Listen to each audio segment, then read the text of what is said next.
এখানে দেখেন এই যে এখান থেকে এখানে দেখেন এই যে এভাবে, হ্যাঁ ভালো করে দেখেন যে এভাবে আছে না, এভাবে থেকে এভাবে এদিকে এদিকে দিলেও সমস্যা হবে না। চেষ্টা করবেন যে গরুর যে এখানে যখন হাত দিবেন তখন দেখবেন একটা পকেট তৈরি হবে, হ্যাঁ এই পকেটে পুশ করে দিবেন, হ্যাঁ? তাহলেই কোনো সমস্যা হবে না। বেশিরভাগ সময় এখানে দেওয়ার চেষ্টা করবেন মাংসের দিলে, যে কোনো প্রকার ইনজেকশন, হেপাভিটা বলেন, অ্যামাইনোভিট বলেন, AD3 বলেন, ক্যাটোফস বলেন, সবকিছুই। আমার হাতে যে ওষুধটি দেখছেন এটি হচ্ছে অ্যামাইনোভিট প্লাস। আমি আপনাদের দেখানোর সুবিধার্থে এখানে 10 মিলি নিয়ে নিলাম। আমি একটি গরুকে ইনজেকশন দিয়ে দেখাচ্ছি আপনাদের।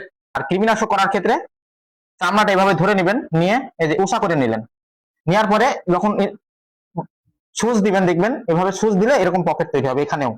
এখানে দিয়ে দিবেন সুচটা, দিয়ে এরকম উষা করে ধরাই থাকবে, ওষুধটা পুশ করে দিবেন, দেওয়ার পরে আস্তে আস্তে ছেড়ে দিলেন, নেড়ে দিবেন।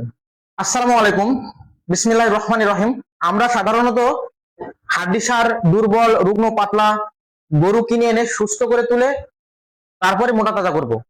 কিনে আনার পর প্রথম 7 থেকে 10 দিন মোটা তাজা করার কোনো চিন্তা করা যাবে না, সুস্থ করে তুলতে হবে। প্রথমে গরু কিনে এনে প্রথম দিন থেকে মোটা তাজা করে বিক্রি করা পর্যন্ত গরুকে কিভাবে সুস্থ করে তুলে দ্রুত মোটা তাজা করে লাভবান হওয়া যাবে তার ধারাবাহিক সিরিজ ভিডিও আমি আপনাদের সঙ্গে শেয়ার করব।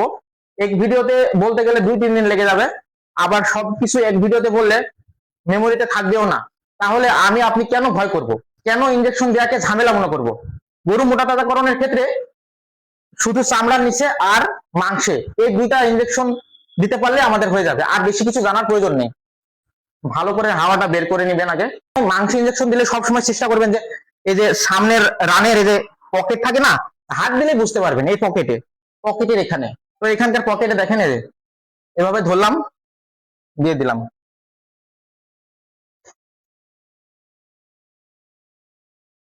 হয়ে গেল। কোনো সমস্যা হলো ইনজেকশন দিতে? কোনো সমস্যা নেই। যদি ডাক্তার নিয়ে আসতেন তাহলে কিন্তু এতক্ষণ ওকে এটা ধরে সেটা ধরে খুব জোর জবরদস্তি করা লাগতো। যখন আপনি আপনার গরুকে খাওয়াবেন, ঘর পরিষ্কার করে দিবেন, গোসল করিয়ে দিবেন, তার সঙ্গে একটি ভালো বন্ধুত্ব তৈরি করে নিতে হবে যেন আপনাকে ভয় না পায়। তাহলে এই বিষয়টি আপনার জন্য সহজ হয়ে যাবে।